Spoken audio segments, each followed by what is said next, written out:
고린도후서 4장 13절부터 15절 말씀, 기록된 바 내가 믿었으므로 말하였다 한 것 같이 우리가 같은 믿음의 마음을 가졌으니 우리도 믿었으므로 또한 말하노라.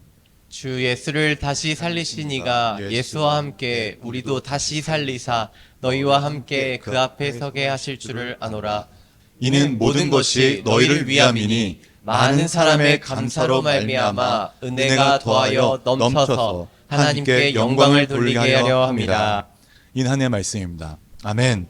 우리가 2월은 이 성결의 영역에서 믿음은 우리를 변화시킨다라는 주제를 가지고 말씀을 나누고 있습니다. 이 첫째 주에는 반드시 지켜야 할 건 믿음이다라는 제목을 통해서 우리 배 목사님이 어떤 말씀을 전해주셨죠? 영적 가치를 알아라, 말씀을 가까이 해라, 또 성령의 역사심을 경험하는 자만이 믿음을 지킬 수 있다라고 전해 주셨습니다. 그리고 둘째 주에는 믿음으로 선포라는 제목을 가지고 하나님께서 나를 선한 길로 인도하심을 확신하고 믿음으로 선포하라고 하였습니다. 그리고 지난주에는 믿음으로 승리하라는 제목을 가지고서 하나님의 부르심과 예배하심을 확신하고 주님을 바라보는 자가 어떤 상황 가운데 있을지라도 모든 상황 가운데 승리한다고 말씀을 전하였습니다. 그리고 오늘은 우리를 위한 믿음이라는 제목으로 은혜의 말씀을 선포하고자 합니다. 자, 누구를 위한 믿음입니까? 우리를 위한 믿음입니다. 자, 이 바울은 이 시편의 말씀을 인용하면서 우리에게 말하고 있습니다. 즉 다윗이 고난 중에도 어려운 상황 가운데서도 믿음을 잃지 않고 여호와께서 인도하실 것을 확신했기 때문에 믿었기 때문이라고 말한 것처럼 우리도 그 믿음을 똑같이 가져야 한다는 것이에요. 자, 우리가 첫 주부터 지난주까지 쭉 살펴본 게 뭐예요? 하나님의 인도하심이 우리 가운데 계시기에 믿음으로 선포하며 승리할 수 있다고 전하였다는 것입니다. 우리는 그 사실을 믿잖아요. 그렇죠? 왜요? 하나님이 살아계시니까 말이죠. 우리는 이 하나님의 인도하심을 믿기 때문에 우리가 마음으로 믿고 입술로 선포하는 것입니다. 믿지 않고 선포하면 헛된 것이에요.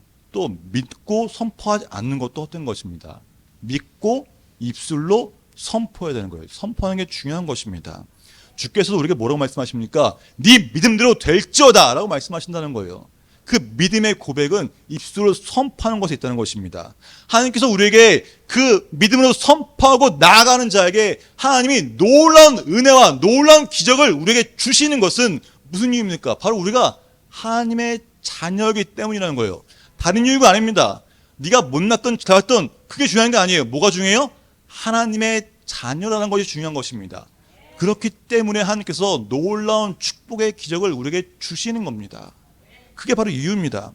세상 아무나 받는 것이 아니에요. 세상 누가 받는 것이 아닙니다. 누가 받습니까? 오직 하나님의 자녀만이 누릴 수 있는 특권이라는 것입니다. 그렇다면 이 하나님의 자녀라는 특권을 어떻게 받으셨습니까? 맞습니다. 감사합니다. 믿음으로 받았다는 것이에요. 다른 것이 아니에요. 우리가 예수님을 우리의 주님으로 영접했기 때문입니다. 예수님을 영접하기 위해서 우리는 무엇을 했습니까? 어떤 고백하셨나요? 너무 오래됐죠? 네. 예수님이 나의 죄를 사하여 주시기 위해 나의 죄와 저주를 대신 짊어지시고 십자가에서 대신 죽으셨습니다. 그리고 3일 만에 부활하였습니다. 이 사실을 믿음으로 고백하고 믿음으로 하나님의 자녀가 되는 권세를 받았다는 것입니다. 로마서 10장 10절에 기록되기를 함께 봉독할까요? 사람이 마음으로 믿어 의에 이르고 입으로 시인하여 구원에 이르니라. 아멘. 마음으로 믿어 의에 이르고 입으로 시인하여 구원받았다고 하였습니다. 하나님이 주시는 복을 우리는 믿음으로 받은 것이에요. 뭔가 대가를 치른 것이 아닙니다. 내가 하나님께 돈을 많이 든 것도 아니고요. 내가 하나님 위해서 뭔가 이렇게 뭐 한 게 아니에요. 그냥 믿음으로 받았다는 것입니다. 그래서 복음이 기쁜 소식인 겁니다. 대가 없이 나에게 베풀으신 하나님의 은혜이기 때문에 기쁜 것입니다. 예수님께서 십자가에서 피 흘려 죽으심으로써 우리를 억압하고 있는 죄와 저주가 씻겨졌어요. 로마서 8장 1절 기록되기를 그러므로 예수 안에 있는 생명의 성령의 법이 뭐예요? 죄와 사망의 범위에서 너희를 자유케 했다고 말합니다. 해방하였다는 것입니다. 오직 그리스도의 보혈의 능력으로 우리에 묶여있는 그 죄와 저주가 다 끊어지고 씻겨진 것입니다. 믿으십니까? 자, 또한 우리를 위해서 예수님이 십자가에 죽으셔서 뿐만 아니라 부활하셨다는 것이 중요한 것이에요.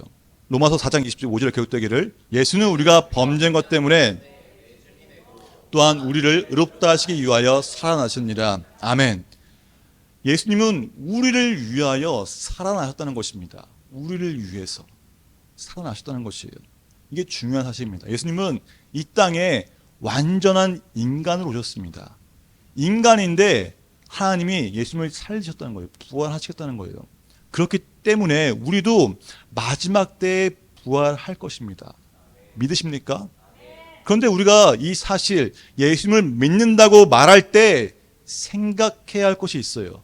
많은 사람들이 우리는 입술로 말합니다. 믿습니다. 나는 예수를 믿습니다. 부활할 걸 믿습니다. 나를 위해 죽으시면 믿습니다고 말합니다. 그런데 정말 중요한 것이 있다는 거예요. 이 믿음이 믿는다고 말하는 것들이 진짜 찐 믿음인지 아니면 지적 동의인지를 분명히 구별해야 한다는 것입니다. 믿음과 지적으로 동의하는 것은 십자가의 은혜를 알고 있다는 것에서는 같이 출발하지만 결과가 완전히 다릅니다. 완전히 달라요. 자, 그렇다면 이 지적 동의는 한다는 것은 어떤 의미일까요? 자, 예를 들어보겠습니다. 자, 오늘 강대상에 뭐가 새롭게 생겼죠? 뭐가 생겼습니까? 네, 태극기입니다.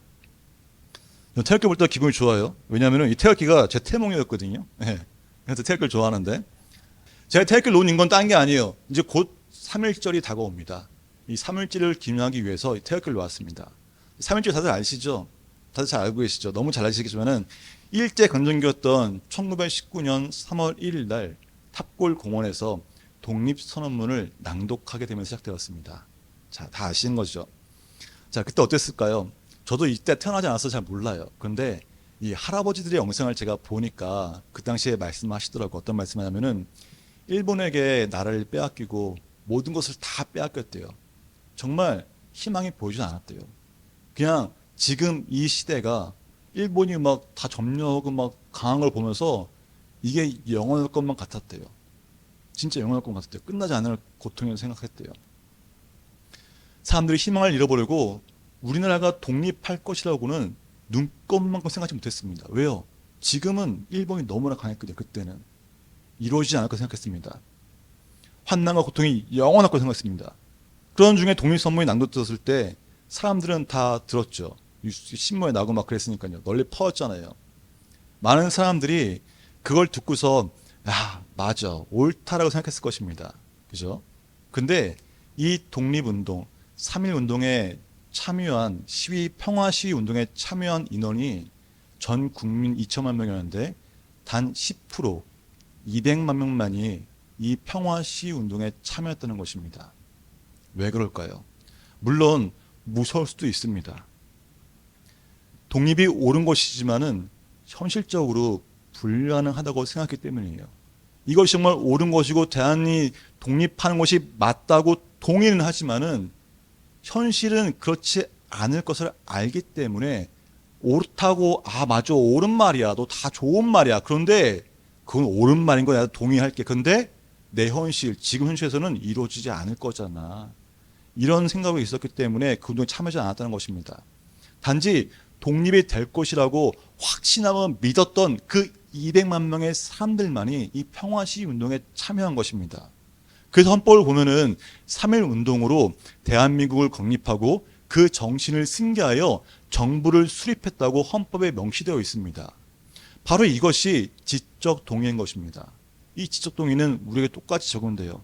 어떤 거냐면요. 하나님의 말씀이 옳고 진리고 맞는 말이야, 좋은 말이지, 정말 좋은 말이라는 걸 안다는 건데 그것이 전부일 뿐이라는 겁니다. 그 이상은 나가지 않는다는 거예요. 하나님이 살아계시다는 것은 알지만 너무 멀리 있는 것이고 내게 다가올 것 같지 않은 현실이기 때문에 믿기지가 않는 것입니다. 그래서 지금의 내 삶에 적응이 안 되고 그냥 알고만 있는 거예요. 아, 맞다. 네 말이 맞아라고 동의만 한다는 것입니다. 그러나 믿음은 반응이 있어야 하는 겁니다. 믿음의 사람은 반응한다는 거예요. 행동한다는 것입니다. 가장 대표적인 찬양이 있습니다. 혹시 천국은 마치라는 찬양 아십니까? 어떻게 시작하죠? 천국은 마치 밭에 감추진 보화, 땅 속에 묻힌 아무도 모르는 보석이라네. 찬양 아시죠? 저도 율동 많이 했거든요, 이 찬양이요. 자, 이 가사 내용이 마태복음 13장 44절 내용입니다. 한번 봉독하겠습니다. 천국은 마치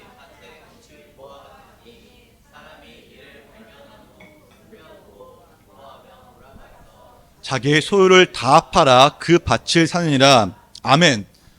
우리 생각해 봅시다. 밭에 가는 길에 보화를 발견했어요.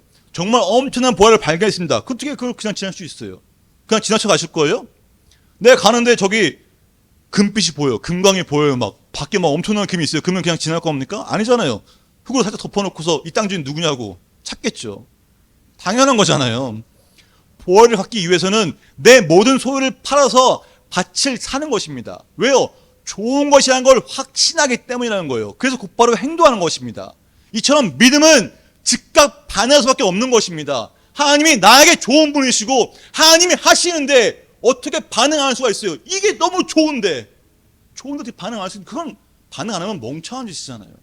너무 좋으니까 반응을 한다는 것입니다. 그래서 내 삶에 이루어지길 원하면 행동이 일어나야 한다는 것입니다. 그래서 믿음은 반응하는 것입니다. 반응하는 자에게 하나님의 응답이 있는 것입니다. 자, 우리가 살면서 기도를 언제 가장 많이 할까요? 저도 곰곰이 생각해 보니까 기도요? 언제 제일 많이 했을 것 같아요? 예, 맞습니다. 평안할 때요? 행복할 때요? 기도요? 많이 해봐야 한 시간도 못 해요.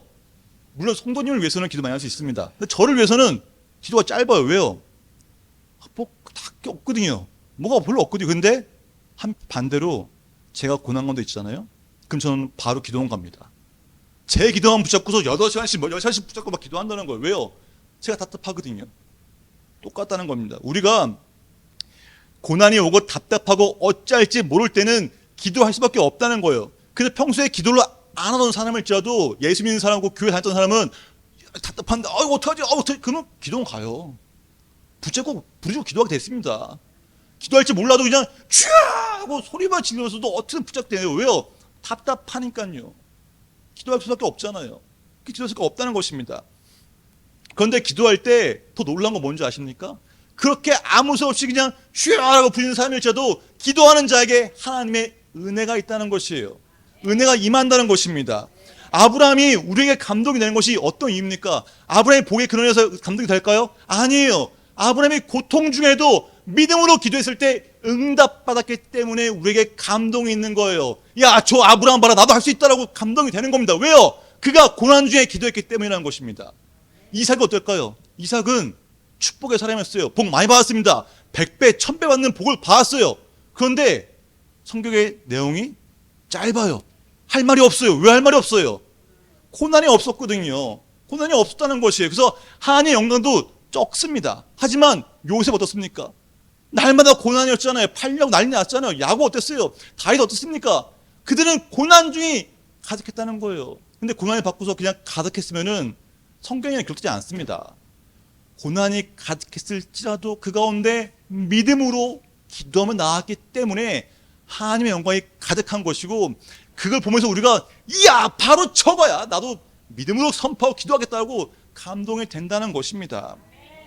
고통을 당하는 중에 믿음으로 기도했기 때문에 하나님의 영광이 나타나는 것이에요. 어두운 곳에서 빛이 더 밝은 것처럼 시험과 환난을 당하는 가운데도 주님 품에 안겨있는 사람은 더 믿음이 강해지는 것입니다. 모세가 그 광야에서 40년을 보내면서 얼마나 마음고생 많았겠어요. 허탄하면서 막 다 내려놨을 거 아닙니까? 그러니까 40년 지난 뒤에 이스라엘 백성들이 이끌면서도 웬만해서 눈 깜짝 안 왔다는 거예요. 우리 똑같잖아요. 뭐 이 정도 실화냐? 우습게 되는 거예요. 왜요? 이미 더 큰 실험을 겪었거든요. 그 후에 하나님의 영광이 나타나는 걸 알기 때문에 이 정도 시험이면 하나님 더 큰 축복 주시겠는데 하면서 생각하게 된다는 것입니다. 그래서 고난은, 답답함은 하나님의 영광이 더 나타나게 되는 계기가 되는 것입니다. 그게 바로 뭐예요? 간증이라는 거잖아요. 간증. 그게 바로 삶 가운데 느껴지는 하나님의 응답하심입니다. 그래서 우리는 어떤 상황에서도 하나님의 말씀하신 그 모든 것이 이루어질 것이라고 믿는 자는 하나님이 응답하시고 들어주신다는 것을 확신한다는 것입니다. 그래서 바울은 믿음은 우리를 위한 것이라고 말하면서 고난 중에도 하나님의 은혜로 감사하는 마음이 넘치게 하고 하나님께 영광을 돌리게 하려 하는 것이라고 말씀한다는 것입니다. 그래서 바울은 우리에게 말합니다. 함께 봉독하겠습니다. 그러므로 우리가 낙심하지 아니하노니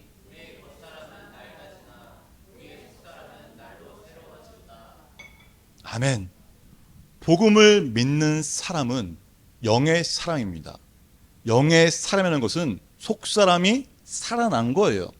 그래서 날로 새로워질 수밖에 없습니다. 왜요? 예수를 믿어 성령을 받은 우리에게 하나님께서 능력을 더하여 주시기 때문입니다. 그래서 에베소서 3장 16절에 기록되기를 그의 영광의 풍성함을 따라 그의 성령으로 말미암아 너희 속사람을 능력으로 강건하게 하시오며 아멘. 속사람이 살아나기 전에는 영의 사람으로 살아나기 전에는 예수 그리스도의 이름을 부르지도 않고 기도도 안 하고 찬양도 할 수 없습니다. 자, 생각해 봅시다. 속사람이 죽은 세상 사람들은 하나님에서 이야기를 할까요? 하지 않습니다. 왜요? 예수님과 관계가 전혀 없기 때문이에요. 그래서 그들은 기도할 필요성도 못 느끼고요. 찬양하는 기쁨도 알지 못합니다. 왜냐하면 속사람이 죽었기 때문이라는 것이에요. 속사람이 살아있는 자만이 기쁠 때 찬양할 수 있는 것이고 힘들 때 기도할 수 있는 것입니다. 속사람이 살아난 자만이 할 수 있다는 것입니다. 속사람이 살아났기 때문에 우리는 하나님을 바라볼 수 있는 거예요. 왜요? 예수님을 믿음으로 우리는 영의 사람이 되었기 때문인 것입니다. 그래서 믿음은 누구를 위한 것이 아니라 바로 나를 위한 것. 자, 17절 한번 보겠습니다. 10절에 지금 우리가 겪는 일시적인 가벼운 고난은 비교할 수 없을 정도로 영원하고 크나큰 영광을 우리에게 이루어 줍니다. 우리가 어떤 고난 가운데 있을지라도 믿음의 사람에게는 비교할 수 없을 정도로 영원하고 크나큰 하나님의 영광이 있다는 것입니다. 믿음의 사람에게 주어지는 것이에요. 그래서 예수님이 우리와 동행하신다는 증거가 되는 것입니다. 우리가 예수님을 믿고 영의 사람으로서 하나님을 바라보고 어떤 상황에 있어도 믿음으로 확신하고 기도하는 자에게 하나님이 은혜를 주고 응답하십니다. 우리의 간증이 생기잖아요. 그게 바로 내가 예수와 같이 동행한다는 증거가 되는 것입니다. 그 증거가 있기 때문에 증인이라고 불리는 것이에요. 증인이 되기 때문에 남들 만난 사람마다 복음을 전할 수 있다는 것이에요. 바울에게는 그런 증거가 분명했기 때문에 하나님의 복음을 죽는 그날까지 전했습니다. 우리 믿음의 선조들 다 그랬다는 것이에요. 우리가 나아갈 것은 바로 이 길입니다. 이 길. 지금 내가 고난 가운데 있습니까? 답답함에 있습니까? 그럼 뭐 해야 됩니까? 기도해야 돼요. 기도로 승리해야 됩니다. 기도로 선포하고 기도로 그 승부를 봐야 한다는 것이에요. 그 기도는 그냥 한 것이 아니에요. 믿고 입술로 선포하고 날만 알면 선포하면 나가는 것입니다. 우리에게 가장 큰 기쁨이 뭔지 아십니까? 하나님을 믿는 자만이, 영의 사람만이 기쁠 때 정말 찬양할 수 있는 것이에요. 그래서 찬양할 때 입술이 열리는 것은 내가 그 기쁨을 알기 때문인 겁니다. 내가 고난 가운데 있을지라도 세상을 바라보거나 뭔가 방법을 찾는 것이 아니라 먼저 하나님께 기도하는 것은 기도하면 하나님이 응답하신 걸 알기 때문에 그 기도의 소중함을 안다는 것입니다. 그냥 어려울 때 한 번 찾는 것도 하고 그 찾을 때도 하나님은 응답하세요. 한 번을 찾을지라도 하나님이 진실로 기도하는 자에게 응답하신다는 것입니다. 제가 바로 그 증인입니다. 우리 유관사님도 허관사님도 삶의 그 고난 가운데 하나님 응답이 얼마나 많았습니까? 그 간증만 써도 책 한 권 나오실 거예요. 두 분 다. 그게 바로 예수는 나와 동행한다는 증거가 되는 것이에요. 그 증인의 삶 살기를 주님을 축복합니다. 우리가 예수와 동행하는 그 증거가 있기 때문에 복음을 전하며 앞에 것처럼 의를 행하자 되어가는 것입니다. 말씀을 따라 믿음으로 선포합시다. 그때 우리의 영이 회복되고 일어나 하나님께 영광을 돌리는 삶을 살게 되는 것입니다. 강건한 믿음으로 그 믿음 별거 없어요. 하나님이 나와 함께 하시지. 하나님 이거 하실 거야. 하나님이 나를 선한 길로, 좋은 길로 무조건 인도하셔. 나는 확신이 있어. 이걸 확신한 겁니다. 그리고 믿음 뭐라고 했어요? 반응이고 행동입니다. 입술을 선포합시다. 한 걸음 나아갑시다. 하나님이 함께 하십니다.